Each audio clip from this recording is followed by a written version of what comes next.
Hello, everybody, and welcome to episode 44 of the Friendlyjordies podcast. Your boy Robbie here. We've got Tom in the studio. Hello, Jordan. and Ali. Yeah, he's back. Hey guys, how's it going? Here. So pretty much all the regulars. There's no real change to it. Yeah. Stick to what you know. Yep. Having said that, there will be a surprise new guest next week, but if you like the classics, tune in to this one and skip the next one. All right, so we're talking about lots today. We're going to be debating Tasmanian tigers. Are they real? We're talking music. We're talking lots of things. It's going to be rapid fire today because we have to get out of here quick smart because, again, we messed up the booking and stuff. So Tom messed up the booking. No, we just took a few too many hours to start, I think. Well, also the team effort, and the first letter in team is T for Tom. There were a few technical difficulties as well with the computer. But anyway, that is by the by, and we're about to give you fresh content, aren't we, guys? So the first segment is, no, absolutely. However, and this is basically we look at something in the media, something that's really grabbing the world's attention, and we say, oh yeah, we agree with everything about it. However, let's have some nuance, people. Yeah. And this week's victim of nuance, of course, is David Bowie. Not for the reasons that spring to mind instantly, because I was listening to the radio here.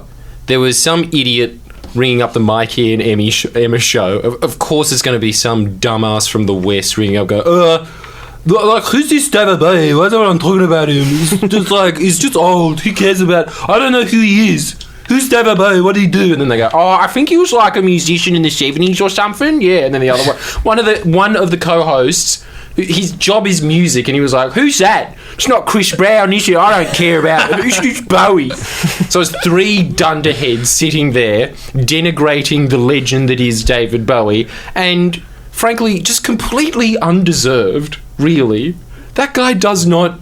What did he do to get that kind of response in his death, right? Of, who cares? He's irrelevant. Move on. Yeah, it just seems like a troll response straight away to just say this is bad because it's happening. Yeah. It's people want people to notice them, right? And if they have a contrary opinion. Robbie, king of the memes. Yeah, Robbie knows this firsthand. Bar Poop Steve and virtually everyone on the internet. But he's up there after that. If this were tennis players, he would be 10,980th. Around that region of all-time meme professionals. Yeah. And he's obviously scouring all the meme pages. As soon as he dies, these vultures just leap on his, great musical soul. It was quite vulgar. There was some real people just kicking him while he's down, or kicking him while he's dead. It was awful. Flogging a dead Bowie. Say that one more time. Okay. Wait. Like flogging a dead Bowie. Now, did we just do that? I don't know if we did, but anyway, look. Terrible stuff has happened. Beautiful example of, absolutely, no, this segment. However, because basically we started here defending him, and we've very quickly just turned into that filth. Picking at his bones. Yeah, so we love him. We think he's great. However, he's not the best. And that's what we're doing right now, is trying to work out who are the best musicians who've ever lived. And quite frankly, I don't know if we can put him in there, in the top 5. Because we were doing that the other day. We were saying, all right, Bowie has to be in the top 5. You've got Elvis, you've got Michael Jackson, you've got the Rolling Stones, you've got the Beatles, and you've got Bowie. I said Prince, and you're like, no way. It's just a crap Michael Jackson. It's a surface level. I said Led Zeppelin. Nobody cared about that. Yeah, I think Led Zeppelin should be in the top 5. Yeah, but again, it doesn't have that same feel, right? Because when we were saying, he's definitely got to be in the top 5, Beatles, Stones, Elvis, Michael Jackson, Bowie, and then the same thing, Zeppelin, and then just Prince. And everyone, no. Bob Marley. Yeah. Yeah, maybe. I mean, Maybe. Well, it's so hard to. Obviously, the judging is very subjective. But, we did it's not agree. the first four. Nobody disagrees with this, and if you do, please write in the comments and say, I don't think the Stones are one of the top four, you know? Just prepare to be laughed at. Well, And it's what the measure is. if you don't think the Stones are in the top 4, post a photo of Nigel Thornberry. Preferably with his son, but if not, Yes. he's fine to be by himself. But Maybe trying to flail Darwin the monkey off his back. Yeah, or the wild boy Donny. what does that signify? Beatles. Yeah, Beatles. If you don't think the Beatles are that good, Because Okay. Donny loved eating beetles. Nice. very. The thing is, I think I've got it. I'm pretty sure I have the fifth one. No one's going to agree with me, but we're just talking about the greatest in the most famous, iconic of our time. Britney Spears. It's just so unfair. But that's what the comp is. Is it iconic or is it best musician? Because best musician, you'd have to say like Beethoven or something like that. Right. Okay, obviously excluding the musical masters that have existed hundreds of years. We're talking living memory. Yeah, I think we're talking pop icons, not pop necessarily, but just icons in music history. But I reckon then Which Bob Marley should modern be there music. as well. He defined the reggae genre. Like, if Britney That's Spears great. is there, Bob Marley better be fucking there. That's Yeah, all you I'm can't saying. put Britney in there because you let too many Why? people in. What? It's if Britney goes in, so does Bowie, or so does Why Bob does Marley. Bowie go in? Because that's what I'm saying. The very fact that dumbass rang up on... Just like, who's Bowie? Who's talking about it? Well, why is he the measure of what's music? The dumbass. You're saying he's the guy that gets Yeah, to I'm saying decide. that if you ask that dumbass, do you know of the Beatles? Do you know of the Rolling Stones? He'd be like, yeah, of course I do. Maybe, You haven't answered my original question. Who's Bowie? but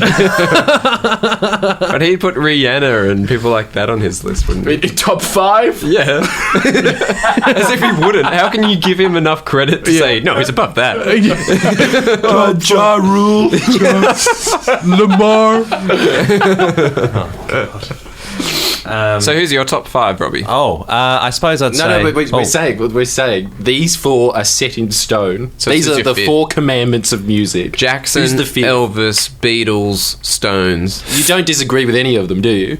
In terms of notoriety and greatness, in terms of their iconic visage. Sure, okay. I guess you could probably... You could remove like one of the... You could probably remove the Stones, but maybe not. I guess that... Oh, but they are too big, They've aren't they? got They the just are. magazine that defines what is popular music named after Rolling them. Stones. Yeah, and that is No, why actually- they're in the list as well. Like, just because of that magazine. no, that's I think not- it did more for their marketing than anything else. I think That's that... a weird theory. No, that Ali. magazine was That's named a after... Very strange. It was named after a Muddy Waters song, I'm pretty sure. Like the same one that the Stones named themselves after. Oh. Yeah. Interesting fact. Yeah. I'm pretty sure, anyway. Yeah. I wouldn't doubt that at all. Yeah, that sounds about right, yeah.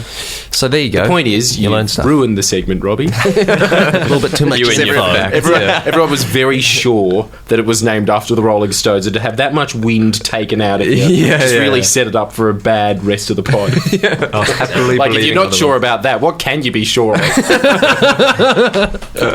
We can be sure that the Tasmanian tiger is dead. Can we? We can. Can we? No, we can't. That's Well, we I'm can't be pretty sure sure we of can. anything. hang on a sec. I just got to look.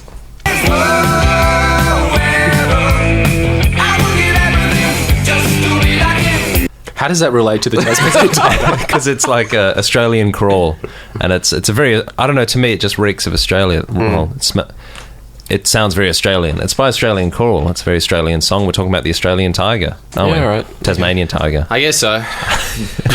Great Southern Land's pretty Aussie. Yeah. Back in black, they've got black stripes. Yeah, there's a lot of more Australian There's songs probably, than yeah, that. but I just like that. I come As if from you the don't land like that down little under. bit. Do you like Tasmanian tiger? As a mammal? Like as an animal? are you going to say, because we just did our first radio show and Robbie said many outrageous things.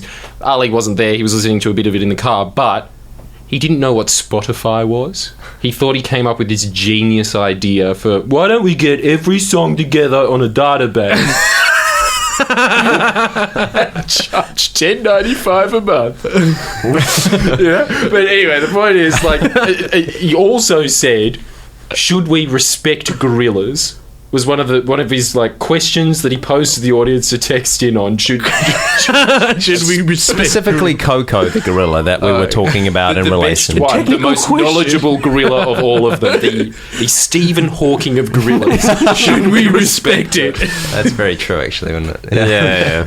Well, all right. So Jordan read a book about Tasmanian tigers, and he's convinced that they still exist. They're an extinct marsupial? Question mark. Yeah. From Tasmania. That it was half a dingo, half a kangaroo. If you don't know what a Tasmanian tiger is, I feel that's a really crude interpretation of biology, I reckon. Yeah. Half kangaroo, half dingo. Yeah, not just a big dog. Yeah. If you had to try and describe Huge head. Apparently it had a very pungent odour. You could tell when one was around. And extremely intelligent. Trackers used to find it very difficult to shoot them outright because they used to hunt them. It was an animal that was so intelligent that as soon as it noticed that something was on its territory, it would stalk them. And the only way that you could tell that it was stalking them is because you'd be like, "What smells like Tasmanian great cheese? Nowhere near Hobart. It must be when the hunter became the hunted." But apparently the most any of them ever endured was a bit of a nip on the bum. None of them, it never really attacked. It was not a savage animal. It was a shy creature that, how beautiful is this, loved the moon. Really? Yeah. like a lot of dogs. Apparently, every time there was a full moon, because that footage, you've probably seen it, Robbie. Ali, have you seen that footage of the one in the 30s in a cage, and it's just pacing up and down this concrete?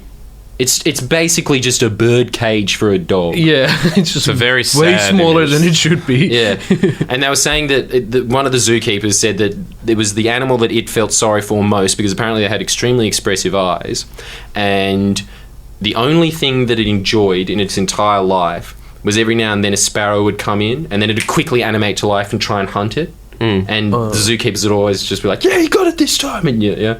That was its only fun thing. That, and every time the moon came out, it'd just sit there and wonder. Stare and wonder. Such speculation. They know it was wondering, Wondering. Not just really freaked out and trying to work out what it is in the sky. I mean, can we do moths wonder at lights as well? Yeah, do they Surely they do. Surely they do. Pretty obsessed with lights. Yeah, but do they wonder? They move slowly towards it. That's their pace, man. That's how fast they can go. If you think moths wonder, why don't you comment below just a close-up of Stuart Little's face. Like, really close. Almost close enough that we can't decipher who it is. Yes. It's a nice fur. Wait, so Jordan, what makes you think that they're still around? So the theory is, because there was too many eyewitness accounts of people saying, you know, the same thing as when people see a UFO. I know what I saw.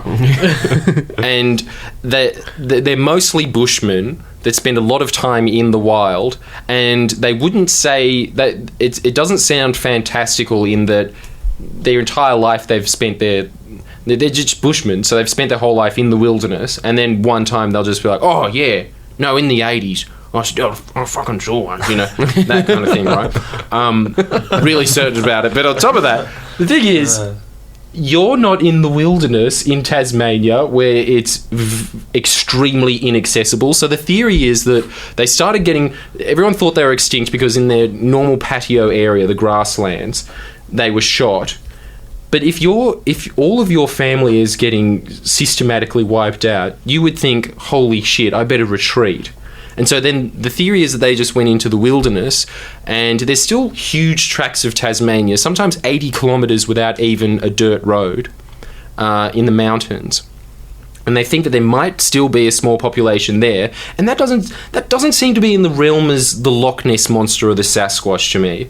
It's plausible. It's at least plausible that the Tasmanian tiger still exists in a small population somewhere in Tasmania. Okay, I have a question. Could there be another animal that might look at least similar to the Tasmanian devil that they might be confusing it with? A dog?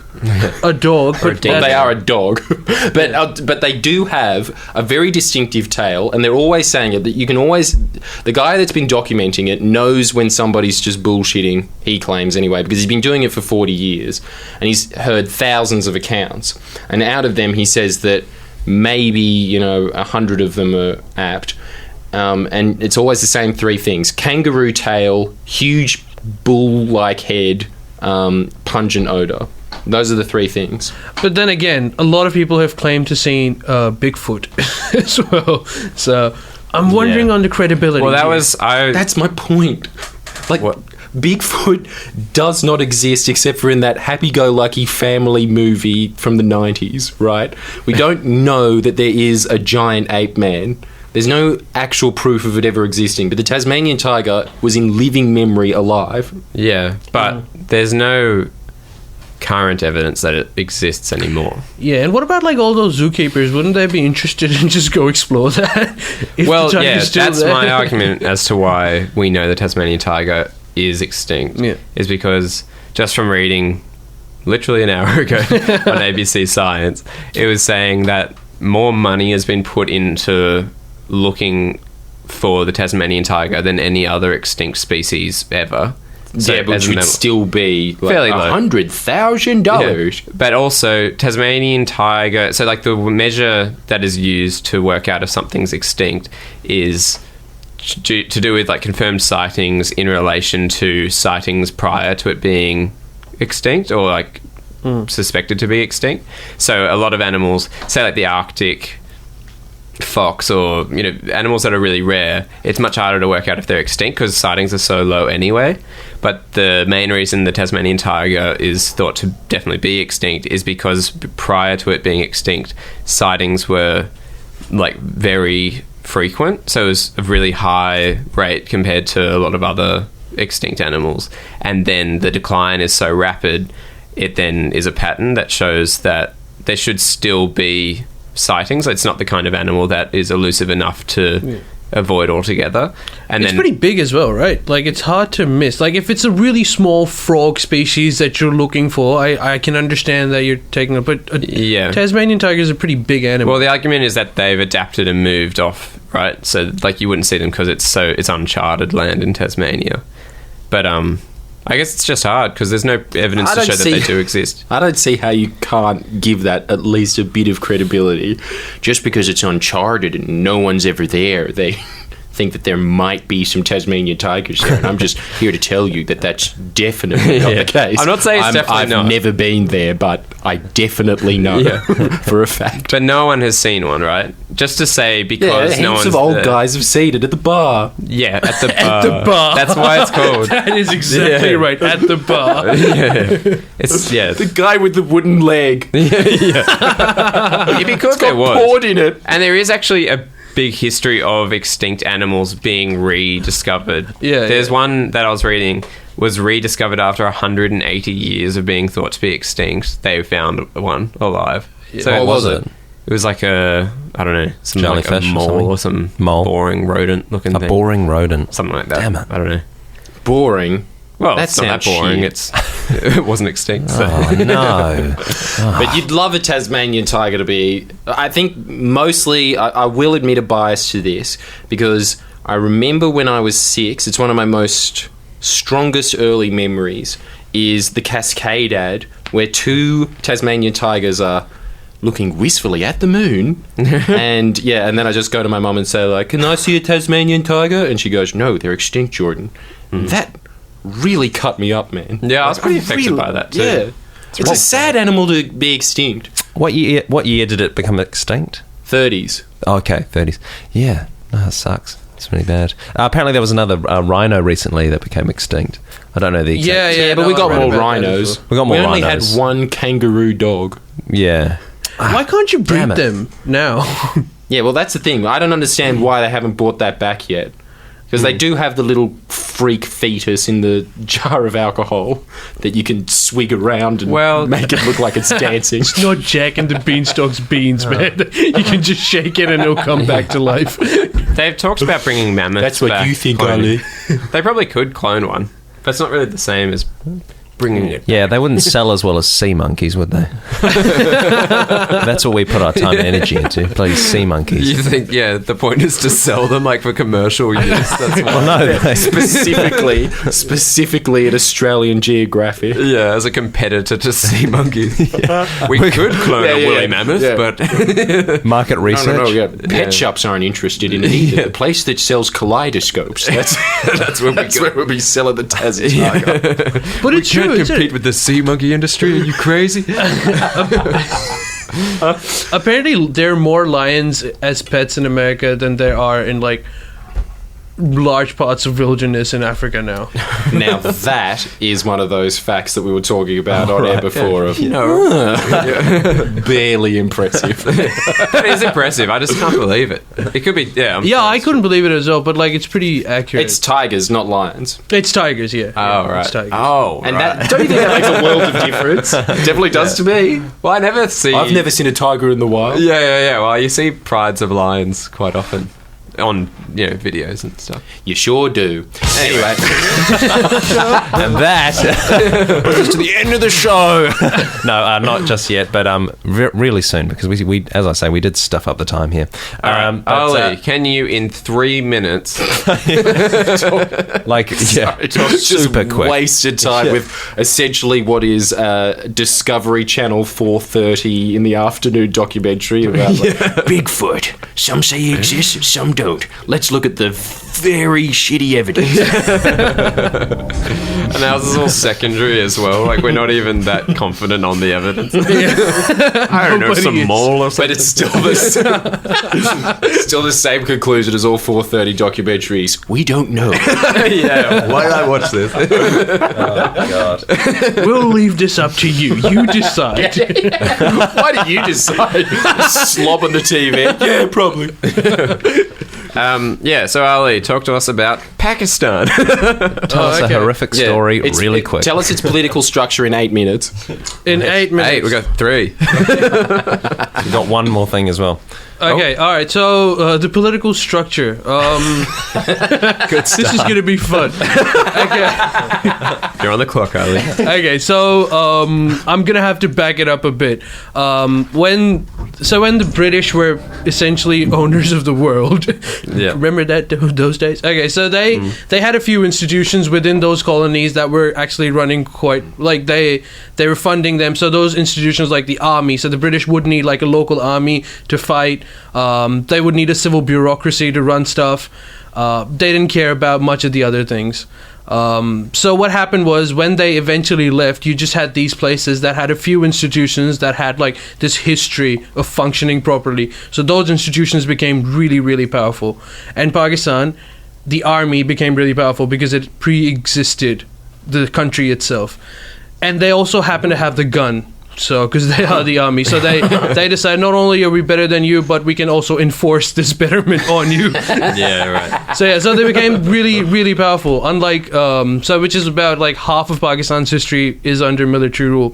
At the moment, though, the army is a super, super strong institution. It's clearly it's the strongest institution there is, and there's this sort of there's no one institution that has the supreme authority in a way. So there's the army, which is like a very, very strong interest group. Then there's the normal politicians that are also strong, but not as strong as the army. Then you've got the judiciary, which in recent times has become sort of independent in its own right. So you've got these parallel forces running together. The only time Pakistan actually manages to achieve what it wants to is all of these institutions, and primarily the army, are on the same page. If they're working together, they are moving towards betterment. If even either one of these institutions, if they're having issues with the other one, then things are just going to stay the way they are, stagnate, and if not, get worse. So there's like these parallel forces running together. Australia, think of like the Labour Party and the Libs. They're both these two institutions that run things together. But within Australia, because you have this constitution, we do as well, but like you actually enforce it. So you can somehow manage that. So the opposition party can create some disruptions and not let something go through. But by and large, one authority the government has this authority to actually go for it. Same in America as well. You've got these executive powers with the president that can enforce things. That is much harder to do in Pakistan because it can be trumped. And then, like any other third world country, the things that they're most afraid of is the people themselves. So any army, any dictator, they're all afraid of the people. They're all afraid of the fact that everyone's just going to decide, no, we don't want this guy here. So they try their best to. So within this mixed puzzle, you try to work things. Is there a lot of fat guys in jacuzzis in Pakistan's elite? Yeah, man, like the sauna's pretty big now, so you probably have these fucking fat generals of the army just chilling in a sauna. It's like, who should we attack? Should we do it? Probably not. This place is alright. I always feel like a fat guy in a jacuzzi has got to be one of the most fear-ridden men in the world. Like, you don't want to get out of that. It's too comfy, right? No wonder you would be scared of people. Yeah. All right, and with that, we're going to have to wrap it up. No, we're just going to quickly... We'll do the dad thing now. Just really quickly. Oh, right. Thanks for that, though, Ali. That was really cool. Sorry to rush you there. All right, so this is basically Dad's favourite tracks, right? All of our dad's sort of favourite artists or whatever, and we just see... who's got the cooler dad? Whose dad's got the best taste in music? Yep. Okay, so we're going to start with Tom's dad. Okay. Moby. It's like an awards nomination note. Moby with porcelain there. That's Tom's dad. And so if you want to put in Moby, put in a picture of Moby Dick, not Moby the artist, and vote for Tom's dad being the coolest. Okay, this is Jordan's dad.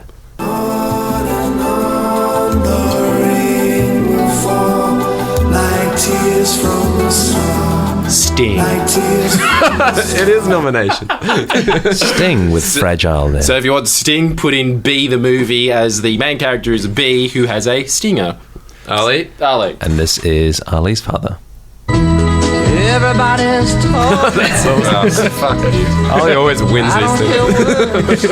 You chose the cool... We specifically said beforehand it's your dad's guilty pleasure. Yeah. That's not his This guilty is pleasure. his, in fact, guilty pleasure. He doesn't listen to music enough. It's too cool. Stop talking up your dad. Yeah. My dad owns 2 cars. All right, what's the photo for that? Okay, what's the photo for that, Jordan? 27-year-old version. Who's Harry Nilsson. Harry Nilsson. Just put a clarinet and put Harry Potter's head on it, so it's a Harrinet. Jesus Christ. And this is my dad's. Really? That's awesome. This doesn't need an Oscar nomination. Introduction. All right, yeah. Yeah, that's Nickelback with Rockstar. It's actually quite a banging track, in my opinion. And I suppose if you wanted that one, you get a red belly, just a redback spider, and put a nickel on its back. Yep. Okay. All right, and really quickly, the Tyrannosaurus chess move, Samuel Troy, you're the only one that's interested in this now, is C2 to C3. So the little pawn to stop you. I know what you're doing. C2 to C3. Sorry. No, because also we missed it out last week, which, massive apology, we had a hell of a day. So Robbie is now going to make what he imagines is a Tyrannosaurus's apology roar. Okay, let's hear it real quick, Robbie. That was awful. Once more. Hey, you look like a hipster Chewbacca, so it just... It looks like Chewbacca when he was a teenager, really. Okay. All right, we rushed out. All right, so, thanks, everyone. Really short pod, but listen to the radio this week as well, and we'll be back next week. Let's go out with... Don't complain. Okay. Thanks, guys. Bye. Oh, yeah, thanks to Ali, Jordan, Tom, and Robbie, episode 44 of the Friendlyjordies podcast. Thank you. Thanks, FBI. Goodbye. Bye.